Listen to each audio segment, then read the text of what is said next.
আসমাউল হোসনা পর্ব ১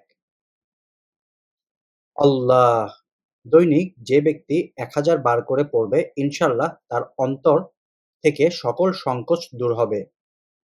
দৈনিক ১০০ বার এই নাম জিকির করলে আল্লাহ তার ঈমান সুদৃঢ় করে দেন। আর রহমান অর্থ হলো পরম দয়ালু, পরম করুণাময়, সবচেয়ে দয়ালু, কল্যাণময়। দৈনিক প্রত্যেক নামাজের পর যে ব্যক্তি ১০০ বার পড়বে ইনশাআল্লাহ তার অন্তর থেকে সকল গাফলতি দূর হবে।